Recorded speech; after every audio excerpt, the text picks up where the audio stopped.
Y es muy importante que desde los medios de comunicación les demos voz y les pongamos caras a todas esas personas que desinteresadamente se dedican muchísimas horas de su vida a preocuparse por sus semejantes y a intentar pues que la Tierra sea un planeta un poco mejor para vivir, ¿no?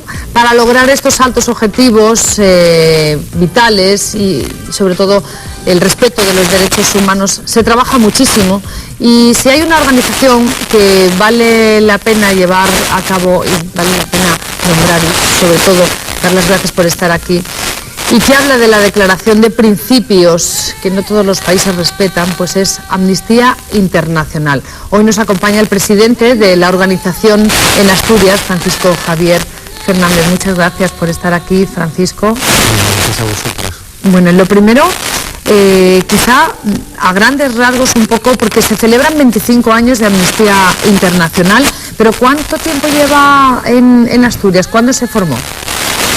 Es difícil de saber, porque los 25 años son los 25 años de existencia del Grupo Local de Oviedo, que es el que lleva más tiempo funcionando como grupo local, pero desde muchos años antes hay personas que a título individual colaboraban con la organización. Yo creo que prácticamente desde los inicios de la misma, que es el año 1961, por tanto estamos hablando de más de 40 años. En Oviedo se ubicó en una parroquia en concreto, ¿no?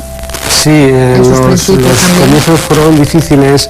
Hay que darse cuenta que son los años de la transición y nos acogió durante muchos años una parroquia, la Parroquia del Corazón de María de Oviedo, que nos cedía unos locales, y allí estuvimos en precario durante mucho tiempo hasta que al final pudimos alquilar un local.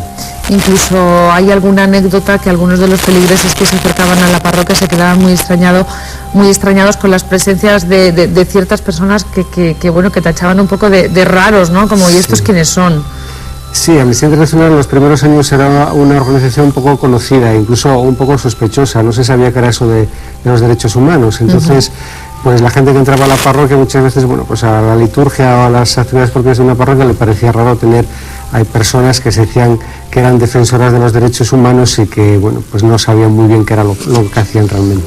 Realmente, ¿cómo os organizáis al día de hoy? Porque hay tantos frentes donde trabajar que me imagino que repartir los esfuerzos, la solidaridad, el voluntariado, etcétera, etcétera, no me parece tarea fácil. Es difícil porque desafortunadamente el trabajo nunca falta.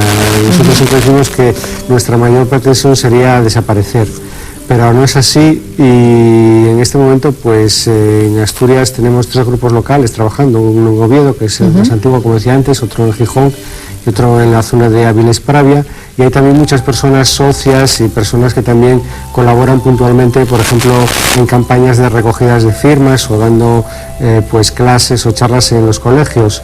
En este momento abarcamos una gama amplia de derechos humanos, no solamente nos preocupamos de los derechos civiles y políticos, que fue el germen de Amnistía Internacional, sino también de los derechos económicos, sociales y culturales, y de ahí que necesitamos cada vez más manos, más personas que colaboren con nosotros y el apoyo de la población en general. Claro, ¿cuál es el perfil del afiliado ahora mismo a Amnistía Internacional? Realmente, aproximadamente, Sí, Amnistía Internacional tiene una característica, y es que está compuesta por personas de ámbitos muy heterogéneos. Hay activistas desde 20 años hasta más de 80 años. Hay personas que están trabajando, hay personas que trabajan en casa, hay estudiantes, pero lo que más predominan son personas con cierto nivel de estudios, profesores, abogados, médicos. También tenemos muchos estudiantes, y ahora tenemos mucha gente que está jubilada o prejubilada y que son una buena ayuda también para el trabajo. El hecho de que Amnistía Internacional tenga Premio Nobel de la Paz, Premio Nobel de los Derechos Humanos, influyó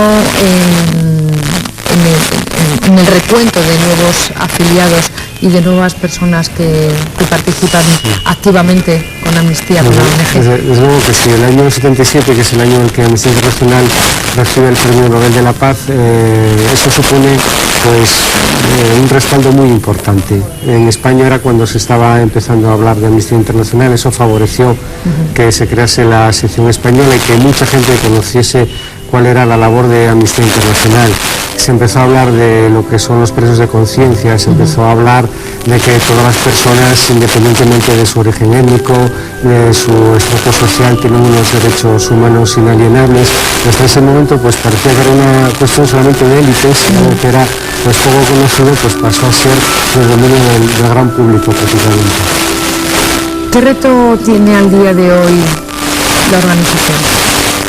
Los retos son muchísimos. En este momento estamos asistiendo a un momento histórico en el cual los derechos humanos se están poniendo en tela de juicio, a raíz de todos los atentados del 11 de septiembre y de guerra continuamente.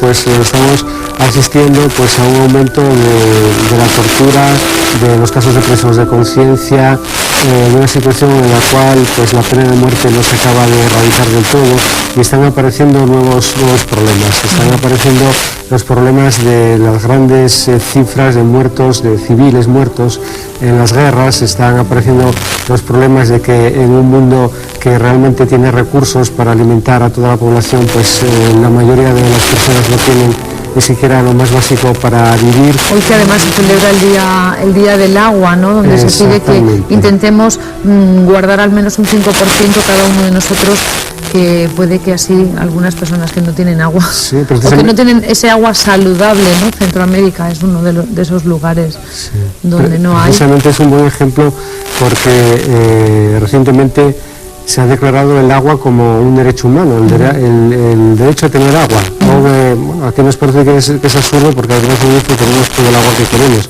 pero hay muchas personas que están muriendo porque no tienen agua para beber, no tienen agua potable. Entonces, bueno, pues es un derecho humano básico el agua también.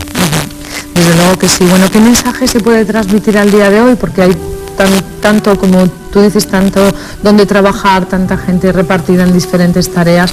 ¿Cuál sería el mensaje que pues a los diferentes núcleos de población se podría dedicar?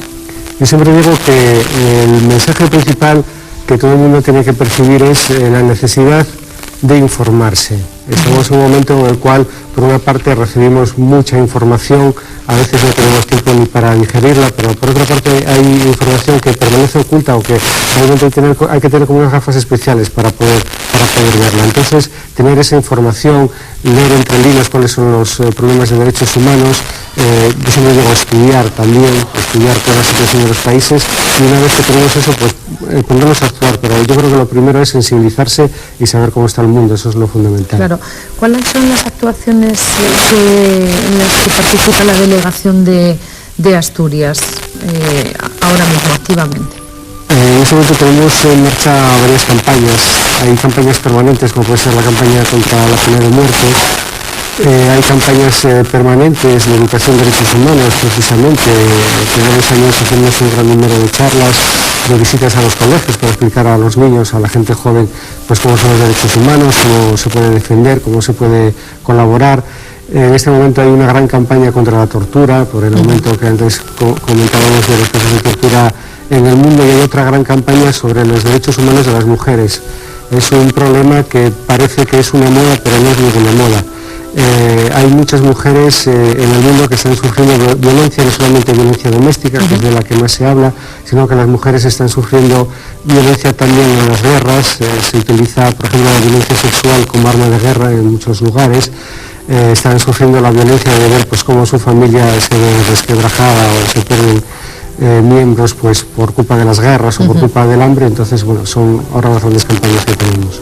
Claro que sí. Bueno, ¿qué empuje necesita la organización, qué empuje necesita Amnistía Internacional para poder abarcar todas esas tareas, todos esos trabajos y toda esa solidaridad? El empuje fundamental que nosotros necesitamos es el empuje de la gente. Precisamente es uno de los capitales que nosotros tenemos. Amnistía Internacional. La gente tiene muchas ganas siempre, ¿no? Es como sí. Probarle el voluntariado o probar el estar en una ONG, hoy es la vuestra, desde luego, y parece que engancha, ¿no? Sí. Yo siempre digo que el trabajo de Amnistía Internacional engancha mucho, porque realmente se ven los resultados, muchas veces no a corto plazo, pero a medio plazo sí se ven. Entonces, bueno, ese empuje de la gente, no solamente activistas que están en los grupos locales, sino personas que pueden colaborar de una forma puntual.